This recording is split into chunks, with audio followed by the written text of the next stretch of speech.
First question exercise आ कहते a circus artist is climbing a 20-meter long rope which is tightly stretched and tied from the top of vertical pole to the ground कुछ नहीं किया एक rope ਦਿੱਤੀ ਆਪਾਂ ਨੂੰ ਜਿਹਦੀ length ਕਿੰਨੀ ਹੈ 20 ਮੀਟਰ ਇਹ ਐਂਗਲ ਕਿੰਨਾ ਤੁਹਾਡੇ ਕੋਲ 30 ਡਿਗਰੀ ਤੁਹਾਨੇ ਕੀ ਫਾਈਂਡ ਕਰਨਾ ਹੈ ਇੱਕ ਸਰਕਸ ਆਰਟਿਸਟ ਹੈ ਉਹ ਕਲਾਈਂਬ ਕਰ ਰਿਹਾ ਹੈ ਇੱਕ 20 ਮੀਟਰ ਲੌਂਗ ਰੋਪ ਤੇ एक सर्कस आर्टिस्ट है और 20 मीटर लॉन्ग रोप उत्ते की कर रहा है क्लाइंब कर रहा है विच इज टाइटली स्ट्रेच जो कि पूरी तरह तो की है स्ट्रेच है and tied from the top of vertical pole दे टॉप तो टाई किया होया है टू द ग्राउंड इन्हें ठीक है एक रोप है 20 मीटर लॉन्ग उस ते एक सर्कस आर्टिस्ट चढ़न लग रहा है जो कि पोल दे टॉप तो ग्राउंड दे नाल मकी टाई किया होया है height of the pole find करो pole the height find करो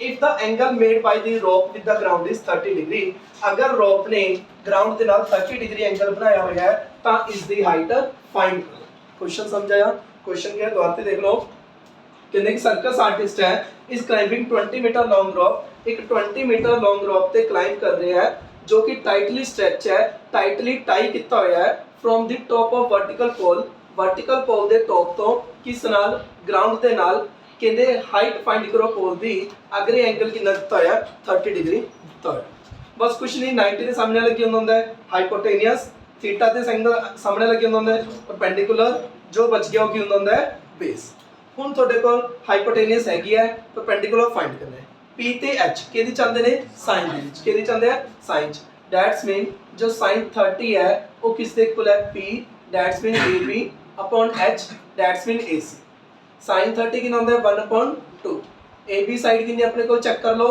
फाइंड करनी है ते AC साइड कितनी अपने को 20 और तो AB साइड कितनी आ गई अपने को 20 चला गया उधर मल्टीप्लाई दे विच अपॉन 2 20 चला गया उधर मल्टीप्लाई दे विच तो जो AB साइड है वो कितनी आ गई अपने को 10 मीटर क्वेश्चन समझो क्वेश्चन समझ ले आंसर आ गया इन्होंने क्या एक सर्कस आर्टिस्ट है वो एक 20 मीटर लॉन्ग रोप पे क्लाइंब कर रहे हैं जो कि पूरी स्ट्रेच है ठीक है ये जो लेंथ है 20 मीटर है इसकी हाइट पता करनी है अगर एंगल कितना है 30 डिग्री है 90 के सामने हाइपोटेनस एंगल के सामने परपेंडिकुलर जो बच गया वो बेस हुन p फाइंड करना है h दिता है p ते h के लिए चाहते हैं sin च मतलब ab अपॉन ac sin 30 कितना होता है 1/2 ab कितना we have to find ac कितना अपने को 20 मीटर 20 चला गया ऊपर ab कितना आ गया अपने को 10 मीटर किसम डाउट है दोस्तों सेकंड क्वेश्चन देखो भाई कहते अ ट्री कोई ट्री है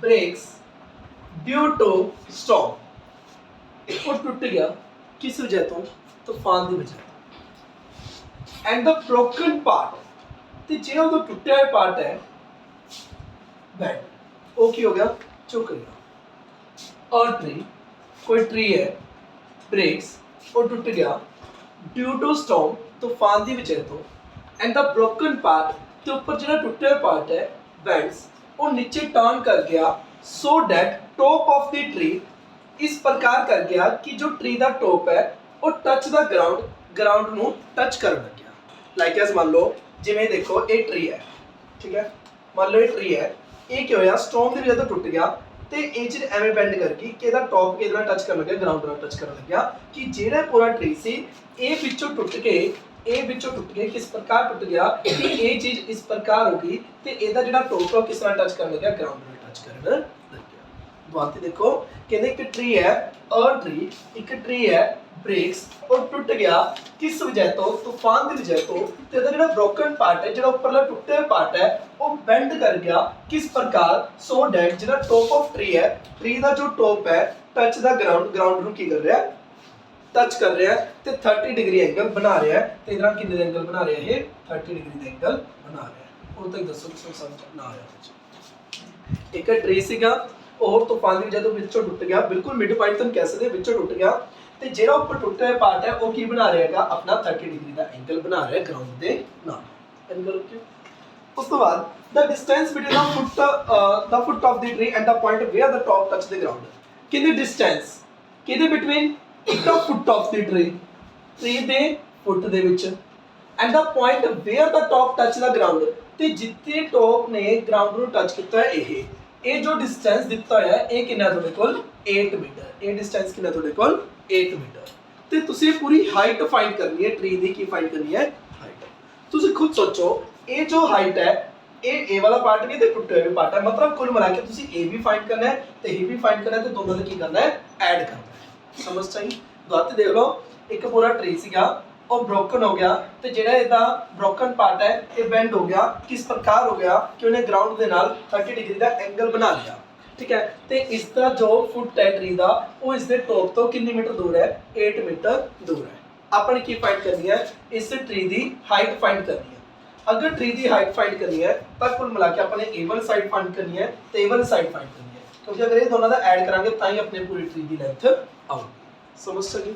मान लो ए है, ए बी है, इस सब तो अंदर लिखांगे in triangle ABC, in triangle ABC A 90 है, 90 के सामने वाला हाइपोटेन्यूस, एंगल के सामने वाला परपेंडिकुलर, जो बच गया वो की है बेस, जो बच गया वो की है बेस। ਹੁਣ ਤੁਹਾਨੂੰ b ਦਿੱਤਾ ਹੋਇਆ ਹੈ, p ਫਾਈਂਡ ਕਰਨਾ ਹੈ। p ਤੇ b ਕਿਹਦੇ ਚੱਲਦੇ ਆ? tan ਚ, ਜੋ tan 30 ਹੈ ਉਹ ਕਿਸ ਦੇ ਕੋਲ ਹੈ? p/b ਦੇ, ਮਤਲਬ ab/bc ਦੇ। tan 30 ਹੁੰਦਾ 1/√3, ਜੋ ab ਹੁੰਦਾ ਹੈ ਫਾਈਂਡ ਕਰਨਾ ਹੈ। bc ਕਿੰਨੀ ਦਿੱਤੀ ਹੋਈ ਹੈ? 8, तो ab ਦੀ ਲੈਂਥ ਕਿੰਨੀ ਹੈਗੀ ਚੈੱਕ ਕਰ ਲਓ, 8/√3। ਸਮਝ ਸਕੀ? अगर नीचे √3 आ गया डिनोमिनेटर में रैशनलाइज कर देंगे, √3 ऊपर मल्टीप्लाई, √3 नीचे मल्टीप्लाई, आंसर कितना आ गया? 8√3/3 ਐਨੀ का ਲੋਕ किया। ਇਹ ਆਪਣੀ ਕਿਸ ਦੀ ਲੈਂਥ ਆ ਗਈ? AB ਦੀ ਲੈਂਥ ਆ ਗਈ। ਹੁਣ ਆਪਾਂ ਨੇ ਕਿਹਦੀ ਲੈਂਥ ਫਾਈਂਡ ਕਰਨੀ ਹੈ? ਆਪਾਂ ਨੇ AC ਦੀ ਲੈਂਥ ਫਾਈਂਡ ਕਰਨੀ ਹੈ। ਹੁਣ ਚੈੱਕ ਕਰੋ ਤੁਹਾਡੇ ਕੋਲ ਕੀ ਹੈ? B ਹੈ ਤੇ H ਫਾਈਂਡ ਕਰਨਾ ਹੈ। B ਤੇ H ਕਿਹਦੇ ਚ ਹੁੰਦਾ ਹੈ? cos 30 = B मतलब BC upon H मतलब AC। cos 30 कितना ਹੁੰਦਾ ਹੈਗਾ? √3/2। BC ਸਾਈਡ ਕਿੰਨੀ ਹੈ? 8। AC ਸਾਈਡ ਆਪਾਂ ਨੇ ਫਾਈਂਡ ਕਰਨੀ ਹੈ ਤਾਂ AC ਚੈੱਕ ਕਰ ਲਓ ਕਿੰਨੀ ਆ ਗਈ? 2 उधर मल्टीप्लाई चला गया ਤੇ √3 इधर डिवाइड चला गया। AC उधर 2 इधर ਤੇ √3 ਤਾਂ ਕਿੰਨੀ ਆ ਗਈ? AC 16/√3। √3 ਨਾਲ ਉੱਪਰ ਮਲਟੀਪਲਾਈ, √3 ਨਾਲ ਨੀਚੇ ਮਲਟੀਪਲਾਈ ਤਾਂ ਆਨਸਰ ਕਿੰਨਾ ਆ ਗਿਆ? 16√3/3 ਮੀਟਰ। ਐਨੀ ਗੱਲ ਸਮਝ ਸਕਦੇ? ਤਾਂ ਜੋ ਟਰੀ ਦੀ ਲੈਂਥ ਹੈ ਟੋਟਲ ਹਾਈਟ ਆਫ ਟਰੀ ਹੈ, ਜੋ ਹਾਈਟ ਆਫ ਟਰੀ ਹੈ ਉਹ ਕੁੱਲ ਮਿਲਾ ਕੇ ਕੀ ਹੋਊਗੀ? दोनों साइड का सम हुआ, क्योंकि ए वाला पार्ट ते ब्रोकन पार्ट दोनों कुल मिला के ट्री दी हाइट है, मतलब कि अपन ट्री दी हाइट क्या फाइंड करेंगे? AB plus AC। AB side कितनी है? 8√3/3 ते AC कितनी है? 16√3/3 कितना गया? 24√3/3। क्योंकि अगर डिनोमिनेटर सेम हो इक्वल लिख देने तो ऊपर वाले दी ऐड कर देने 8 ਤੇ 16 कितना हो गया? 24√3। तेनों इधर कट के कितना आ गया अपने को? 8√3 metre is the height of the tree. समझ चाहिए? इन्हें ठीक है, एक ट्री हैगा ਉਹ ਤੂਫਾਨ ਦੇ ਵਿੱਚ ਜਦੋਂ ਟੁੱਟ ਗਿਆ, ਕਿਸ ਪ੍ਰਕਾਰ ਟੁੱਟ ਗਿਆ ਕਿ ਜਿਹੜਾ ਉਸ ਦਾ ਬ੍ਰੋਕਨ ਪਾਰਟ ਹੈ, ਜਿਹੜਾ ਦਾ ਟੌਪ ਹੈ, ਇਹ ਗਰਾਊਂਡ ਨਾਲ ਟੱਚ ਕਰ ਰਿਹਾ ਤੇ 30 ਡਿਗਰੀ ਦਾ ਐਂਗਲ ਬਣਾ ਰਿਹਾ। ਹੁਣ ਤੁਹਾਨੂੰ P ਦਿੱਤੀ ਹੋ, P ਫਾਈਂਡ ਕਰਨੀ ਹੈ ਤੇ B ਦਿੱਤੀ ਹੋਈ ਹੈ, ਤਾਂ ਇਸ ਕਰਕੇ ਆਪਾਂ P ਵੀ ਲਗਾ ਕੇ P ਫਾਈਂਡ ਕਰ ਲਾਂਗੇ, BH ਲਗਾ ਕੇ H ਫਾਈਂਡ ਕਰ ਲਾਂਗੇ ਤੇ ਦੋਨਾਂ ਦਾ ਐਡ ਕਰਕੇ ਆਪਣੀ ਟੋਟਲ ਹਾਈਟ ਆ ਜਾਊਗੀ ਟਰੀ ਦੀ। ਕਿਸੇ ਨੂੰ ਕੋਈ ਡਾਊਟ? ਕਿਹੜਾ ਪਾਰਟ? ਸਾਰਾ। ਮੰਨ ਲਓ पूरा ट्री है, ठीक है, ਇਹ ਤੂਫਾਨ ਦੀ ਵਜ੍ਹਾ ਤੋਂ ਟੁੱਟ ਕੇ ਇਸ ਪ੍ਰਕਾਰ ਗਿਰ ਗਿਆ ਕਿ ਇਸ ਦਾ ਜੋ ਟੌਪ ਹੈ ਉਹ ਗਰਾਊਂਡ ਦੇ ਨਾਲ ਕੀ ਕਰ ਰਿਹਾ ਹੈ? ਟੱਚ ਕਰ ਰਿਹਾ ਹੈ। ਇਹ ਪੂਰਾ ਟਰੀ ਸੀਗਾ, ਇਹਦਾ ਜੋ ਟੌਪ ਹੈ ਇਹ ਗਰਾਊਂਡ ਨਾਲ ਕੀ ਕਰ ਰਿਹਾ ਹੈ? ਟੱਚ ਕਰ ਰਿਹਾ ਹੈ ਤੇ 30 ਡਿਗਰੀ ਦਾ ਐਂਗਲ ਬਣਾ ਰਿਹਾ ਹੈ।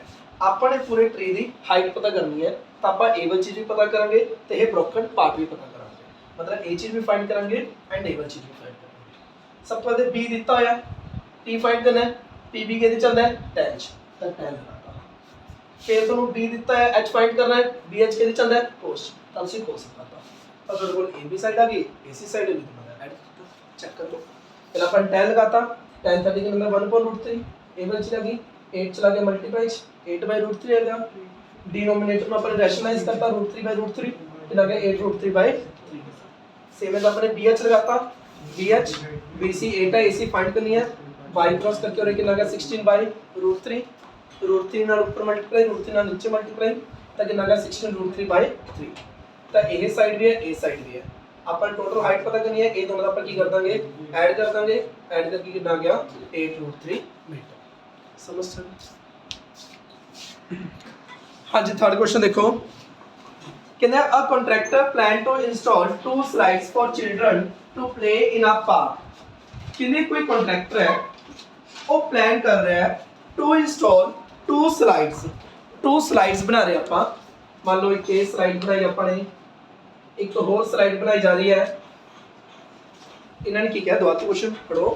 कहते कोई कॉन्ट्रैक्टर है प्लान टू इंस्टॉल वो की लगाना चाह रहे हैं 2 slides for the children to play in park. बच्चों को खेलने वास्ते 2 स्लाइड्स बना रहे हैं for the children below the age of 5 year. जो बच्चे 5 साल तो छोटे ने, 5 ईयर तो छोटे ने, लेस दैन 5 ईयर ने, जो लेस दैन 5 ईयर ने, ठीक है, उन्होंने वास्ते जो हाइट रखी गई है वो कितनी रखी है 1.5 मीटर। मतलब इसकी स्लाइड की जो हाइट है वो कितनी रखी गई है टॉप की 1.5 मीटर। तो वो एंगल कितना बना रहेगा 30 डिग्री का एंगल बना रहेगा। तो कहते हाँ जी नहीं जो एंगल होंगे इस प्रकार लिता गया ना पूरा तो ग्राउंड के नाल एंगल लिता गया। इन्होंने क्या दोबारा पढ़ो and is inclined at an angle of 30 degree to the ground. 30 degree to the ground, ground के नाल, ग्राउंड नीचे है इस करके ग्राउंड के नाल पूरे एंगल बनूगा। समझ सके इन्होंने की बोले दोबारा सुनो।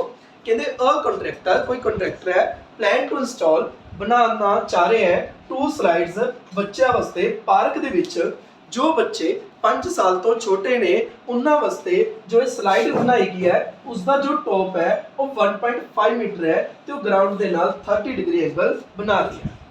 एंड मोर ओवर जो बच्चे बड़े ने उन्होंने वास्ते जो स्लाइड बनाई गई है उसकी जो हाइट रखी गई है वो कितनी रखी गई है 3 मीटर। तो उसका जो एंगल रखा गया है वो कितना रखा गया है 60 डिग्री। कहते what should be the length of the slide in each case. हर एक केस च स्लाइड की लेंथ दसो, इस भी स्लाइड की लेंथ दसो, तो इस भी स्लाइड की लेंथ दसो। मान लो ए बी सी अगर पी क्यू आर सब तो लिख दियो ट्रायंगल ट्रायंगल के ले रहे हो इन ट्रायंगल एबीसी ट्रायंगल दे विच 90 ਦੇ ਸਾਹਮਣੇ ਵਾਲਾ ਹਾਈਪੋਟੇਨਸ एंगल ਦੇ ਸਾਹਮਣੇ ਵਾਲਾ परपेंडिकुलर जो बच गया वो बेस ਤੁਹਾਡੇ ਕੋਲ p ਹੈਗਾ h ਫਾਈਂਡ ਕਰਨਾ ਹੈ। p ਤੇ h ਕਿਹਦੇ ਚੱਲਦੇ ਨੇ sin ਦੇ ਵਿੱਚ, ਤਾਂ ਇਸ ਕਰਕੇ ਜੋ sin 30 ਹੈ ਉਹ ਕਿਸ ਦੇ ਹੁੰਦਾ p/h ਦੇ। p ਕਿੰਨਾ ਹੈ ab ਤੇ h ਕਿੰਨਾ ਤੁਹਾਡੇ ਕੋਲ ac। sin 30 ਕਿੰਨਾ ਹੁੰਦਾ ਹੈ 1/2, ab ਕਿੰਨੀ ਹੈ 1.5 ਤੇ ac ਆਪਾਂ ਨੇ ਫਾਈਂਡ ਕਰਨੀ ਹੈ। ਤਾਂ ਚੈੱਕ ਕਰ ਲਓ जो ac है वो कितनी आ गई अपनी 3 मीटर, क्योंकि 2 से मल्टीप्लाई चला जाएगा 1.5 से 2 ना मल्टीप्लाई करांगे तो कितना आएगा 3 मीटर। समझ आ गई कि छोटा बच्चा वास्ते जो स्लाइड रखी गई उसकी लेंथ कितनी है 3 मीटर। उसी प्रकार अपन ने की करनी है जो एल्डर बच्चा वास्ते रखी गई है इसकी अपन हाइट फाइंड करनी है। उन्हें लिखोगे इन ट्रायंगल PQR ट्रायंगल दे विच ए 90 है तो हाइपोटेनस हो गया, एंगल के सामने वाला परपेंडिकुलर जो बच गया वो base. Here tan 60 sorry again p दिता है h फाइंड करना है। ph कितनी चल रहा है sin च, तो sin 60 equal to p that's mean pq upon h that's mean pr। sin 60 कितना हो जाएगा √3 अपॉन 2, pq कितनी अपने को 3 सेंटीमीटर ते pr साइड अपने फाइंड करनी है। और तो जो pr है वो कितने इक्वल आ गई चेक करो, pr मल्टीप्लाई च बन गई √3 pr equal to 6 that's mean जो pr है वो किसके इक्वल आ गई 6 अपॉन √3। तो √3 नाल ऊपर मल्टीप्लाई करती √3 नाल नीचे मल्टीप्लाई करती तो कितना आ गया 6√3 अपॉन 3 दैट्स मीन कितना आ गया 2√3 मीटर। समझ आ गई गल। तो मतलब बच्चा वास्ते जो स्लाइड रखी गया उसकी लेंथ है 3 मीटर, तो बड़े वास्ते स्लाइड की लेंथ कितनी है 2√3 मीटर। एक उदाहरण देख लो कि a 1.5 मीटर है, a एंगल 30 डिग्री है, p दिता है h फाइंड करना है, ph कितने चल रहा है sin च मतलब ab अपॉन ac। sin 30 कितना है अपने को 1/2, ab कितना 1.5, ac कितना फाइंड करना है। तो इधर बाय क्रॉस करके ac कितना आ गया 3 metre. Same as in triangle p क्या हुआ इस ट्रायंगल दे विच जो sin 60 of p upon h that's mean p क्या अपॉन pr। sin 60 कितना होता है √3/2, p क्या कितने अपने को 3 मीटर ते pr कितने अपने को फाइंड करना है। तो अब तो कितना आएगा √3 pr इक्वल टू 6, √3 आएगा डिवाइड pr इक्वल 6 अपॉन √3, नीचे √3 है इनु रैशनलाइज करता अपने 6√3 अपॉन 3 कटिंग करके कितना आ गया 2√3 मीटर। किसी को डाउट हो तो क्लियर है। फोर्थ क्वेश्चन है कह रहे the angle of elevation of the top of tower. हमें क्या दिया हुआ है एक टावर दिया हुआ है। The angle of elevation of the top of tower, tower के टॉप का जो एंगल ऑफ एलिवेशन है from a point on the ground, ground पर कोई पॉइंट है, इससे इसके टॉप का जो हमें एंगल ऑफ एलिवेशन दिया हुआ है which is 30 metre away from the foot of the tower, जो ये पॉइंट है ये फुट ऑफ टावर से कितनी दूर है, 30 मीटर दूर है, और जो ये एंगल है हमें कितना दिया हुआ है, 30 डिग्री दिया हुआ है। दोबारा से क्वेश्चन देखो, द एंगल ऑफ एलिवेशन, जो एंगल ऑफ एलिवेशन है किसका, फुट टॉप ऑफ टावर का, angle of elevation top of tower का ग्राउंड से जो कि 30 मीटर दूर है, किससे, फुट ऑफ टावर से, किसी पॉइंट से टॉप का जो एंगल दिया हुआ है वो 30 डिग्री दिया हुआ है, जो एक पॉइंट है इससे टावर से कितनी दूर है, 30 मीटर दूर है।